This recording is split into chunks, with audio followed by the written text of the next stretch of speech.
What's going on, you beautiful human? Welcome back to another crypto gaming boy. As usual, guys, there's content for all things gaming and earning crypto, for passive income and play to earn games. Today I want to just share a video that was dropped to me in a group chat. Just a little bit of context behind it. I'm part of this group chat. It's a Warframe group chat. If you guys don't know anything about Warframe, you can check it out. I think it's on the Switch, Nintendo Switch. It's also on Xbox. It's also on what's it called, PlayStation. Sorry for all those PlayStation users. I don't play PlayStation. I play the Switch as well as the Xbox, but it's a free to play game. You can pay to win as well. As I know on this channel, I mentioned the play to win aspect of a methodology behind the gaming world. There's a pay to play, which is a majority of the time or what we're used to in the industry for gaming. But this one is a free to play game. You don't have to pay to win. You can, but you don't have to. You can go through the grind if you're into that and enjoy the game, enjoy the storyline. However, just giving you some context how this video came across. One of my good friends, Charlie Murphy, give you a shout out. Charlie Murphy, appreciate you for dropping this in the group chat.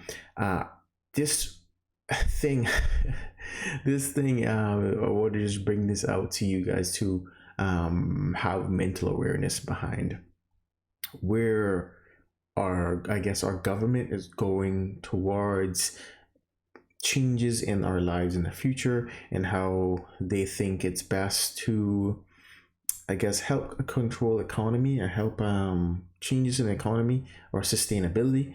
Don't get me wrong, I'm not trying to add context to this video before you watch it. I just want to bring awareness to it. And yes, I'm going to add a few context of elaborating on thought process of what it really means, or what the outcome could become on a logical basis.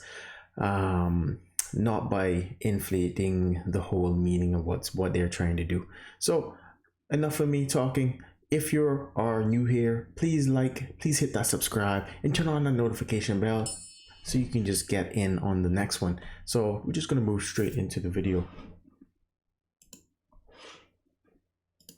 So the UK is currently the head of the G7 group.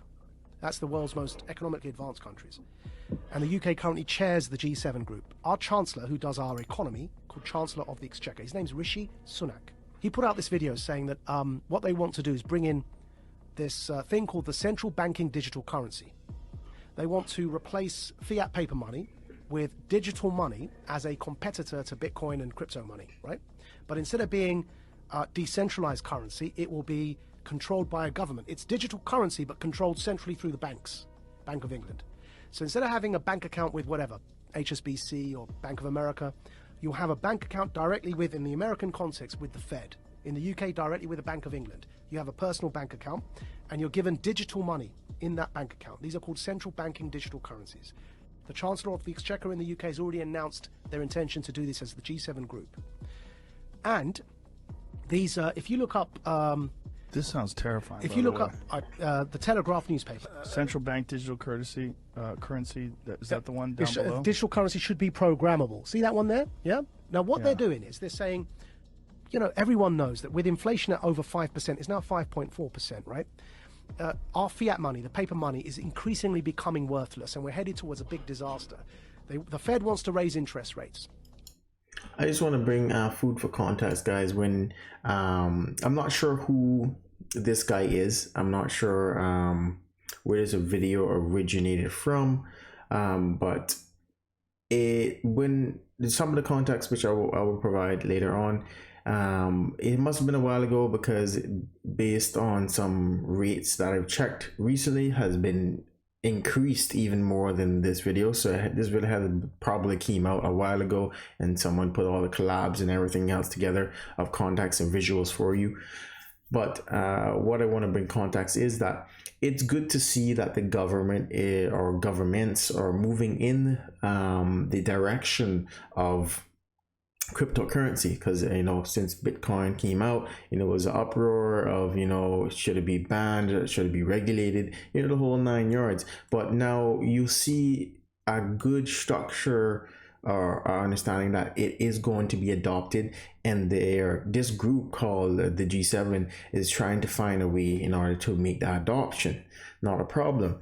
But when they speak of programmable cryptocurrencies, there's a type of thing behind it. But if you are in the DeFi space and you know about all these other programmable tokens or cryptocurrencies that provide I guess a utility example would be a reflection token. If you guys familiar with EarnHub, and a sadly disappointing project, but EarnHub had a reflection token, and they have other things in the pipeline like NFTs, and they give you a value for a certain type of I guess dollar or cryptocurrency, right? So it's programmed to do that, and it can't do anything else. So in a sense, the government is taking that same approach for programmable cryptocurrency. But how are they going to implement it? This guy will explain that to you right now, and then we can go into further details in discussion as well, and what they think programmable tokens should be. We're in so much debt that if you raise interest rates, people are going to suffer, because we're living on debt as Western economies. So they realize that this kind of the lifespan of paper money is fast coming to an end because of the 2008 economic crash in particular. So they're bringing in these central banking digital currencies. Why is that word programmable in there? So what they said in that article, and the Chancellor put a video out saying this as well, they've said that this money that you will earn from work, instead of having paper money, you have this digital money. It's programmable so that you can't buy certain foods, or if you do something that your employer doesn't like, it's all in that article. You won't be able to spend your money. In other words, it's not money. They're vouchers. They're like food vouchers. And they can be programmed so that, like the Chinese social credit system, that if you try and use them on a certain thing, it won't work. You say you want to buy a burger and they want you to buy bugs, which is one of the examples used. If you start to try and buy unhealthy meat, it just won't work. You tap your card, you can't buy the thing because you've met your quota that month of burgers. You have to buy something like a vegan meal. So it won't just be money in the sense of the way we have dollars or pounds today. Yeah. It'll be something that's controlled in terms of your ability to distribute it. Which is why I'm calling it a voucher. It's a coupon. But even a coupon, if you have a coupon to buy bread, you can still buy the bread. Yeah. Like, there's But no... you can't buy, see, that coupon to buy bread, what you can't do is buy a burger with that coupon. It's for bread. Right. Yeah? Right. Do you feel like you're sounding the alarm Yes. for people that don't understand what is going on? So when I watched this video quite a few times. I even had put it down for a little while, and probably a week now has passed, and I am now revisiting it with you guys right now. And it's I don't know if you guys can feel the impact of what they're trying to do. And we can just play devil's advocate and say, they're going in the right direction for crypto, trying to implement crypto into the financial industry, of banking system, the whole government system, everything cool, no problem. But when you come to the point of, again, trying to dictate, because majority, you got to think about this, guys, the majority of time, majority of governmental bodies require control in order to create a streamline or structure for a city or a country, and just in, I guess, an overall to maintain order, right? In which obviously that is necessary. And you want to live in peace. You don't want crime and people running around at rampant and whatnot. That's not a problem. But this level of control is ridiculous. I mean, I'm going to try to find it, because he speaks about this article that was released by these people, and discuss the discussion or explanation of how it's going to be programmable, and how employees or employers will have the ability another government or even government will have the ability to choose what they deemed to be I guess programmable of that token, or what's necessary for as your essentials. Imagine imagine if they sit down and think that Netflix is not as an essential to your life, so therefore you can't pay for a subscription no longer for Netflix. Must go outside and run around. I mean, don't get me wrong, it will come with some good and bad, but imagine that type of control, guys, that they're telling you what to eat, they're telling you what to watch, they're telling you what to purchase for your entertainment, that makes you who you are as an individual, is very crazy. That part of programmable cryptocurrency, I disagree with. This is why DeFi was created, to be decentralized, not to try to centralize everything all over again. And I feel for those people who are in those places or will be affected by this thing. Not saying that I don't think it will be as successful as I think it will become, but it will provide a positive effect of adopting crypto, but then a negative effect of obviously programming your life around it, right? Telling you what to do or how to live. Like, it will become a sense of no longer you'll be able to have any privacy of your life and what you do anymore. That, again, the things that make you you. But let's move forward. Oh, here, I'll pull it up for you here, yeah?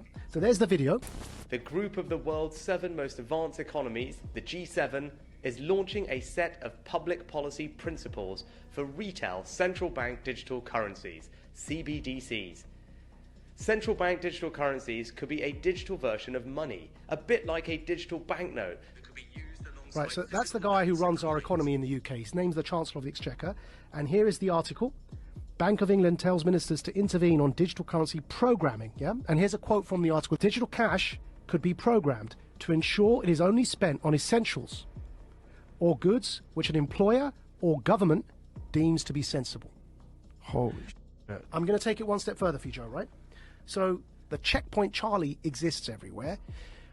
They bring in digital banking, central banking digital currencies. You've got a scenario now that you're checking in and out everywhere you go using vouchers that are programmed, and you can only spend where you're told you can spend them. There's another word for that, man. That's called the Chinese social credit system.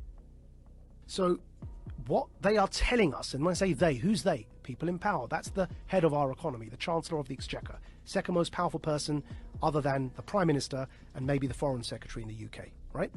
He's telling us, I just played it there for you, he's telling us that's what he, as the UK, the head of the G7, want to bring in for the G7. And if I'm speaking to you the way I'm speaking now, and my employer or government, you heard that in the quote directly, yeah, deems me as saying or doing something inappropriate, suddenly I can't actually pay to come here and speak to you anymore. My digital currency won't even pay for the ticket, because it will be known that I'm coming to speak to you. Sorry, your vouchers don't allow you to purchase that ticket to go and speak to Joe. And this is where we get into the kind of censorship that we see in social media that is not... You can't have that kind of censorship with the First Amendment in normal discourse. But you can have that kind of censorship if you've developed a digital platform that distributes information, but it's a private company. Yeah. So think about what money is, where you can spend it on whatever you want, versus this digital currency, which is essentially controlled in a sense. Yeah. Like you have free speech on Twitter, but you really don't. Yeah. Because if you go too far or you talk about something that they don't find appropriate, they'll just ban your account. That could be what we're looking at in terms of what we think of as free speech being social media platforms could be what we think of as your free range ability to buy whatever you want with whatever money that you've earned. So what's going on here, right? What's going on here is, with this central banking digital currency, if you get to that situation where you end up with the Chinese social credit system in the West, why would anyone want to do that, right? I believe we're in a moment of the Gutenberg press. Go back to when the printing press was invented. Technology disrupts power structures. It always has. Printing and its invention was a new technology. What happened when they invented the printing press? The power structures who up until that point were reading the Bible for you and were telling you that you've got to pay this priest X amount of favors and he'll forgive you your sins. And that became a bribery system, right? Which is what Martin Luther was so upset about when he pinned his thesis to the wall. The printing press disrupted that power dynamic because people could read the Bible for themselves. And they began realizing that the power structures were manipulating what was written to control people. Now, nobody in hindsight is going to argue that printing and its invention is a bad thing for humanity. But at the time, it led to war. It led to the 30 Years' War in Europe. Because it disrupted power so much that people began rising up, and it led to this 30-year period of war, which eventually led to the Reformation, and the rest is history, right? What's today's Gutenberg press? The internet. The decentralization of information, and then because of that, the decentralization of currency in the form of crypto is disrupting power. Because the way that after the revolution of the Reformation and the printing press, control was still possible, though obviously not to that level, which is why we no longer have those absolute monarchies. But control in a nation-state context was still possible to an extent because I just want to touch on censorship because I don't think we see it. I don't think a lot of us understand what it means when we start to censor a lot of things. There's a lot of heightened emotion in the social media where if you say something, 100% of the time you're going to offend at least one person whatsoever. But no one actually breaks it down to think, was that individual post supposed to be offensive, or was it supposed to be insightful or entertainment, just for laughs or giggles, right? Yeah, there's some people maybe dealing with some stuff deeper that they don't find it funny, but what was the purpose of that post?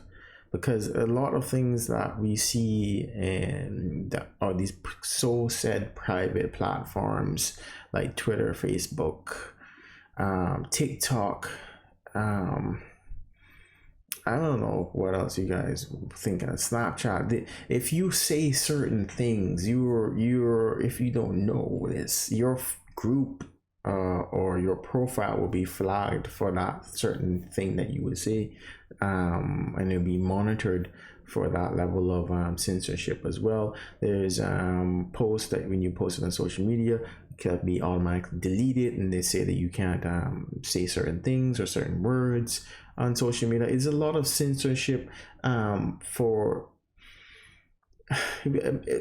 simply put, social media isn't really social because no one is out there really using it to socialize. They're using it as a platform for manipulation, a platform to spread some narrative of whatever topic or individual that's trying to spread. And yes, crypto, I agree with this guy that crypto has created a form of I guess the government losing control, because you have all these now new different types of class of people who are becoming wealthy, who are becoming famous in different ways from social media. You don't even have to be, example, a singer, a rapper, or a superstar to be a celebrity. There's this new form of celebrity that's created through these different types of social media content or providers.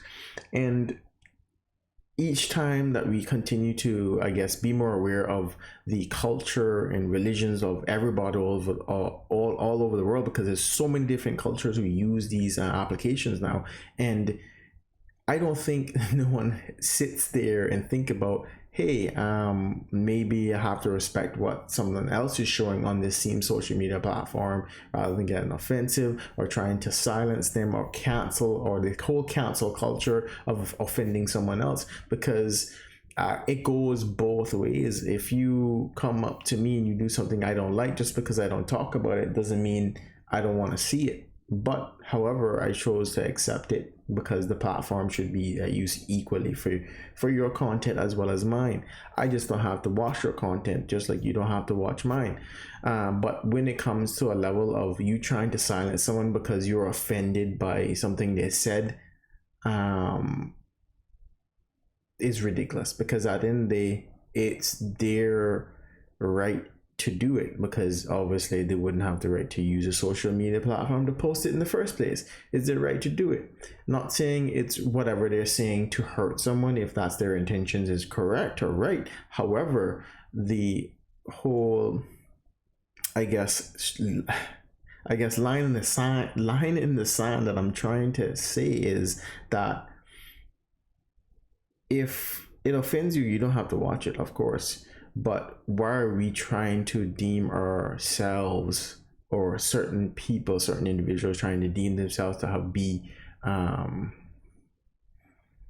guess the term I'm trying to say, I guess, higher than someone else, or better than someone else, to say that you're not qualified to post that, or you shouldn't do this. And that censorship is going on deeper and deeper into government, where they have so much control over these so-called private platforms, saying, oh, you can't post that because you're talking about a certain I guess high level official or mayor or something, some high level thing, because there's no real freedom of speech. They're censored speeches, but not freedom of speech that some people say. I mean, there's other countries that they don't have the freedom to even utter certain things, otherwise, you know, there'll be a complete disaster for them. Their whole life will be messed up, even they might disappear, like for real. Like, people don't consider those stuff, but no one actually sits down there and think about, hey, the person choose to take that content and post it up there. You just don't have to follow that person, you just don't have to do anything to that person, and that person will eventually get the gist that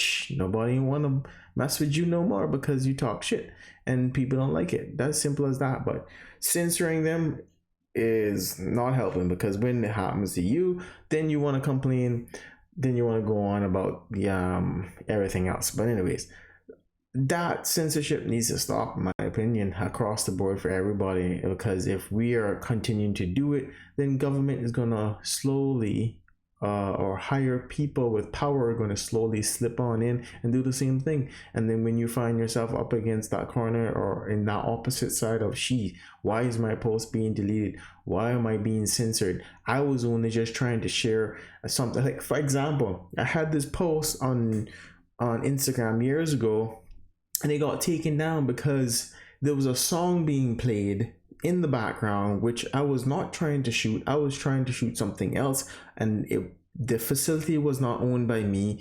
I had no control of what they choose to play in the background, and I had to argue that. Rather than them taking the by face value and looking at the video like, gee, it doesn't look like he's in control of the whatever's happening in the background. But I had to go and argue that I had no intentions of trying to sell or solicit that song in the background. I was just trying to merely capture the activity that was happening in front of me. And that's ridiculous. But who am I? I'm just one dude trying to make some content about crypto. You don't have to listen to me, but let's get back into it. The money supply was controlled. Now, what's happening is that the invention of the internet, with the decentralization of information, and in particular here, the decentralization of currency in the form of cryptocurrencies, is disrupting those power hierarchies, and it's leading to this conflict now. And we're in a moment. When the printing press was invented, the powers that be needed to try and hold on to that power as the 30 Years' War kicked off. They eventually lost it. But to hold on to it, they became very brutal, because they were losing their grip on power.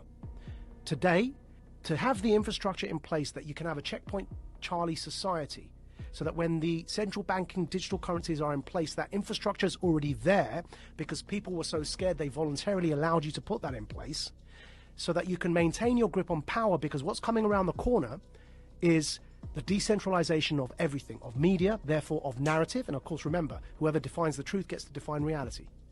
Decentralization of the economy through crypto. You no longer have the power to define the story and control the money supply.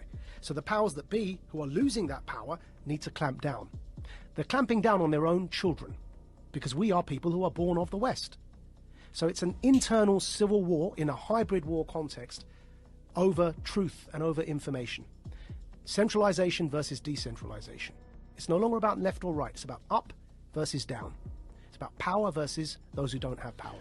Do you think if there was no cryptocurrency, if there was no Bitcoin or any of the other crypto coins, that they would attempt to do some sort of digital currency? Do you think that this is a response to the understanding that that decentralized digital currency is eventually going to take over, or has gained far more momentum than they ever anticipated? I think so.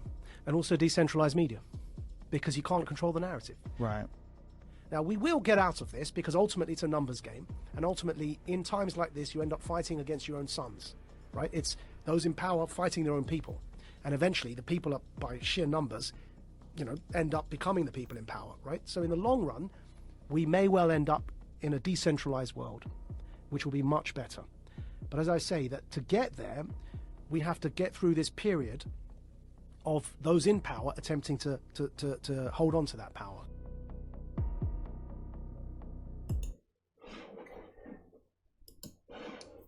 And that last statement that he made, I agree with. And this is no jab to any government body or anything like that, but this is just for clarity, because we live in a different world, not especially a pandemic world that we never lived in before, and it's amazing to see how multiple things just keep remaining to be the same. Then you have this new class of people are being classified as these new type of human beings, like was it the Z Nation, the I don't even know what the other terms would be calling other people these days.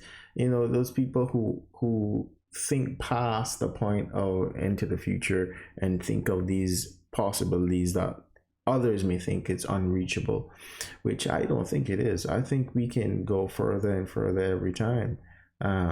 This is, in my opinion, of why.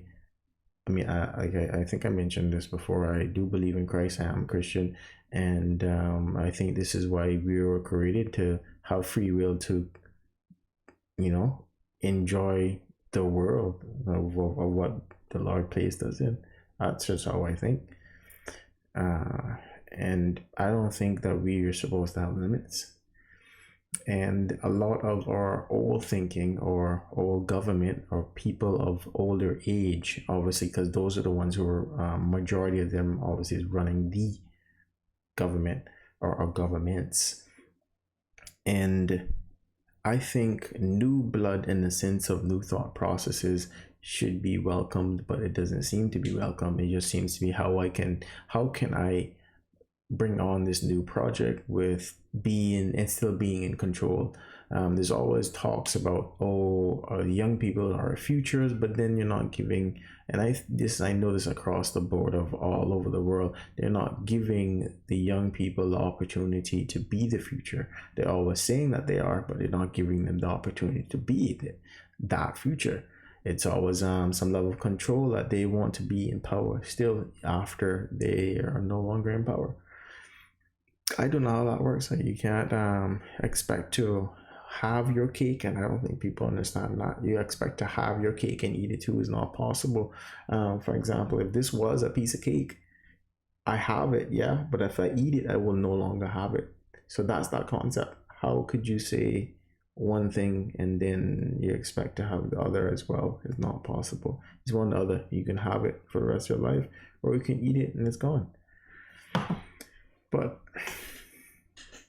I think that it's a good look that it shows that crypto is not going anywhere, guys.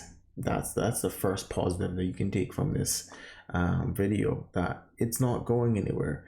And all of our governments know that, and they're trying to find a way to get in there. And rather than working with the people who've been in crypto longer than them, they choose to try to find a way to do it themselves and work with, I don't know what they call them, half half-head people who think they know what they're doing, how to implement it into the culture, rather than helping, working with the people who's been there to help them grasp it faster and move forward to have a good, proper, I guess, growth in society. They're looking for growth in power.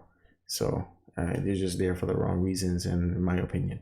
But that's my 2 cents of it. I just want you guys to be aware. I want you guys to build your own opinions on this. If there's anything you think I have missed, please, as always, I know you guys are there. I know you guys email, and you guys comment in the comment section. Keep doing that, guys. We enjoy that. I especially enjoy it. I especially enjoy responding to your messages, guys, and communicating with you, and just having these wonderful talks of what are your thoughts of this new government, or this new G7 group. Not probably not new, but probably new to me. But what are your thoughts about this group? You know, it's nice to see it, but it's disappointing to see how they're going about it, and how they're still trying to find a level of control after it's been in, after they implement it, because I'm sure that's their goal, to implement it. But maybe if enough of us hold up a hand and question and complain about, you know, the process and thought process about the whole decentralized and centralized cryptocurrency market, they will do something different. But that's all I have for you guys. Just want to share that with you. It's always been daunting on me to think that this is what's happening now with crypto and the whole, you know, I guess it would be considered public sector, maybe. Yeah, I think it'll be considered public sector, and how it will be implemented both public and private sector around the world. And it's crazy if it goes that way, because you're telling me I can go work for someone, and you're telling me that I can't go and eat 6 times a day, which I love doing. I love eating. I can tell you that. I got to get my gains and keep my gains going. Are you going to tell me that I can't do that when this system comes out? That is nuts. I know well. I'll probably go work for somebody who will pay me cash every single day if I have to, or find somewhere around there, or live off the land. I don't know. Create a farm. I don't know what to tell you, but that ain't gonna work for me. That's all I got for you guys. Catch you in the next one. Don't stress out.